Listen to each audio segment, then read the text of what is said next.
Tepat pukul 13.30 balon itu dilepaskan. Pastinya itu merupakan sebuah pemandangan indah. Namun tidak ada yang membayangkan bahwa acara tersebut akan segera berakhir dengan bencana. Sebuah tulisan yang menyebutkan awal munculnya pinisi perahu layar asal Sulawesi terdapat pada sepucuk artikel dalam majalah Belanda Koloniale Studien tahun 1917. Pada tahun 2019, seekor paus bungkuk berukuran 36 kaki dengan berat mencapai 10 ton ditemukan mati di semak belukar di Pulau Marajo, Brasil di mulut pantai Sungai Amazon. Padahal habitat asli mamalia ini adalah di laut yang letaknya sangat jauh dari lokasi di mana paus ini ditemukan. Beberapa makhluk berhasil beradaptasi dan hidup di wilayah ini. Makhluk-makhluk ini hidup dalam kondisi ekstrim dan memiliki penampilan yang menakutkan. Samudra Pasifik adalah samudra terluas di dunia, mencakup sepertiga permukaan bumi. Palung Mariana adalah palung laut terdalam di dunia dan terletak di Samudra Pasifik Barat Laut. Kedalamannya mencapai sekitar 10.994 meter di Challenger Deep. Konon di benua Antartika tinggal makhluk misterius yang mirip manusia. Tubuhnya amat besar dan keseluruhannya berwarna putih. Makhluk itu kemudian dikenal dengan nama Ningen. Hewan blue mungkin belum begitu dikenal di kalangan masyarakat. Namun suara misterius yang dihasilkannya telah menjadi fokus perhatian para ilmuwan dan peneliti laut. Blue berasal dari suara karakteristik yang dihasilkan oleh fenomena ini.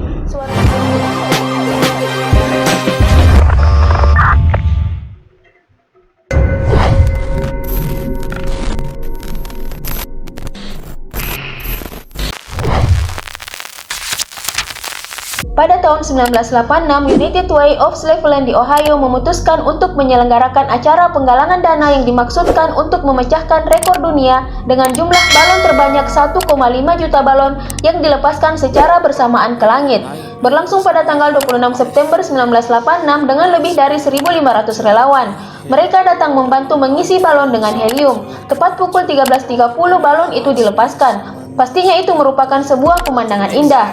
Namun tidak ada yang membayangkan bahwa acara tersebut akan segera berakhir dengan bencana. Sebuah bandara sempat harus ditutup sementara karena seluruh landasannya dipenuhi balon. Bahkan 2 orang nelayan yang sedang memancing tenggelam secara tragis akibat balon menutupi Danau Erin. Butuh banyak waktu dan uang untuk membersihkan semua sampah balon. United Way of Cleveland kemudian disalahkan atas rangkaian kejadian yang tidak menguntungkan ini. Sebuah tulisan yang menyebutkan awal munculnya pinisi perahu layar asal Sulawesi terdapat pada sepucuk artikel dalam majalah Belanda Koloniale Studien tahun 1917. Kapal pinisi Indonesia menjadi warisan budaya dunia UNESCO yang telah ditetapkan di Paris, Prancis. Kapal pinisi sudah ada sejak 1500-an di Indonesia dan sering digunakan oleh pelaut Konjo, Bugis, dan Mandar asal Sulawesi Selatan untuk mengangkut barang.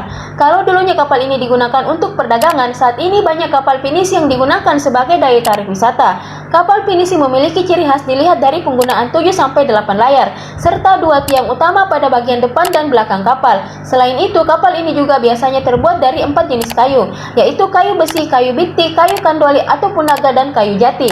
Di Indonesia, pembuatan kapal pinisi berada di Kabupaten Bulukumba, Sulawesi Selatan, yaitu Desa Tanah Beru, Bira, dan Batu Licin. Masih dilakukan dengan cara tradisional dan tidak bisa dibuat dengan sembarangan.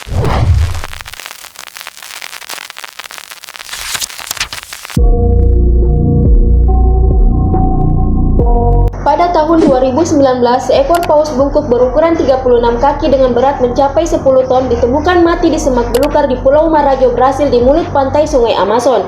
Padahal habitat asli mamalia ini adalah di lautan, yang letaknya sangat jauh dari lokasi di mana paus ini ditemukan. Diduga hewan ini telah pergi ke utara bersama induknya dan mungkin tersesat atau berpisah selama siklus migrasi antar benua. Fenomena aneh ini membuat para ilmuwan dan peneliti bingung dan heran tentang bagaimana seekor paus bisa berakhir di hutan bakau yang sangat tidak mungkin. Dari kemungkinan terlempar dari laut oleh ombak besar hingga dampak polusi plastik di lautan. Berbagai penjelasan telah dipertimbangkan, namun jawaban pasti tentang bagaimana paus bungkuk tersebut berakhir di hutan Amazon masih menjadi teka-teki yang menarik perhatian dunia. Under the rug, all my problems that I shove.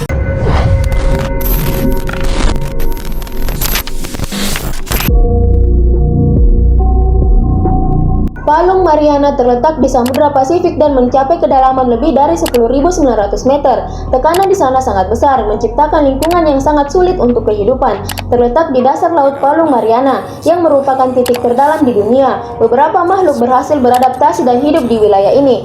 Makhluk-makhluk ini hidup dalam kondisi ekstrim dan memiliki penampilan yang menakutkan. somewhere much deeper. Anxiety, filling up every space, no privacy.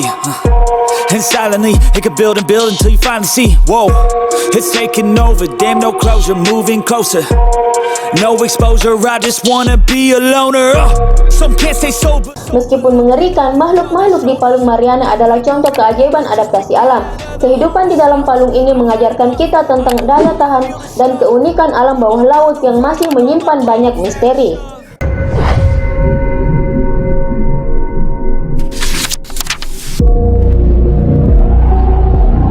Samudra Pasifik adalah samudra terluas di dunia, mencakup sepertiga permukaan bumi.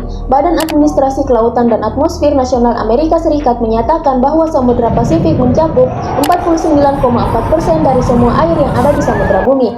Samudra Pasifik memiliki titik terdalam di bumi, yang dikenal sebagai Palung Mariana. Ada banyak hal menarik dan patut diketahui dari perairan yang membentang dari pantai barat Amerika Utara dan Amerika Latin hingga bagian timur benua Asia dan Australia.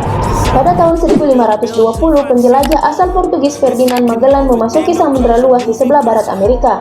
Dia menggambarkan perairan yang tenang sehingga dia menamainya dengan Pasifik yang berarti damai. Di Samudra Pasifik ada gunung tertinggi di dunia yaitu Mauna Kea yang mencapai ketinggian 10.200 meter. Hanya saja sebagian besar bodinya di bawah permukaan laut Samudra Pasifik. Problems that I shove.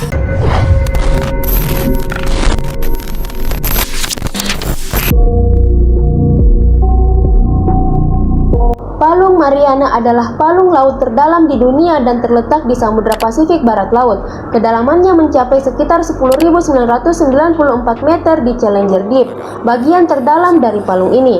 Di kedalaman yang ekstrim ini, para ilmuwan telah menemukan beberapa spesies yang baru dan unik. Namun masih banyak aspek kehidupan laut di Palung Mariana yang belum dipahami atau belum ditemukan. Kondisi lingkungan di Palung Mariana sangat ekstrim, termasuk tekanan air yang sangat tinggi dan suhu yang rendah. Bagaimana organisme hidup dan beradaptasi di lingkungan ini masih menjadi misteri.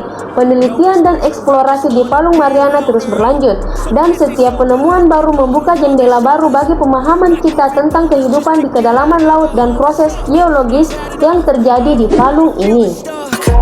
Under the rug, all my problems that I shove.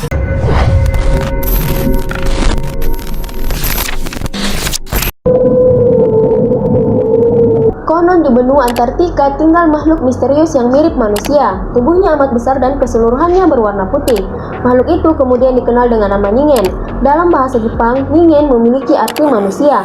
Ningen dipercaya pernah dilihat oleh seorang nelayan pada tahun 1990-an. Nelayan muda itu dapat melihat bahwa ia memiliki kulit yang putih dan dua kaki depan atau sirip yang besar dan kuat bergoyang dengan cepat. Nelayan itu juga mengaku bahwa ia melihat kepala yang terlihat persis seperti wajah manusia. Tinggi Ningen sendiri diperkirakan mencapai 20-30 meter. Ia diduga pernah terlihat di Google Maps dengan fisik yang mirip lumba-lumba. Ningen diduga terlihat untuk kedua kalinya pada tahun 2002. Saat itu, tim ekspedisi Jepang yang terjebak di badai salju yang melanda Antartika menjadi saksinya.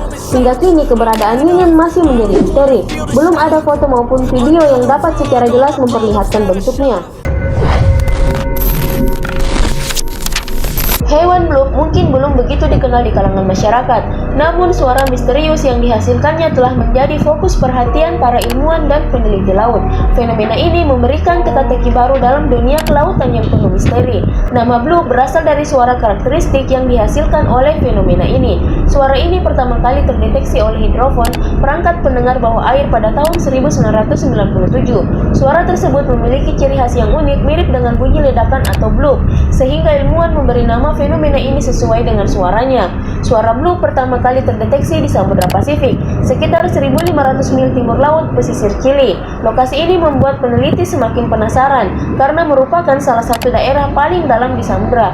Kedalaman dan jauhnya dari daratan membuatnya sulit diakses oleh manusia, sehingga misteri seputar blue semakin bertambah. Hingga saat ini keberadaan fisik dari hewan ini masih menjadi misteri yang belum terpecahkan.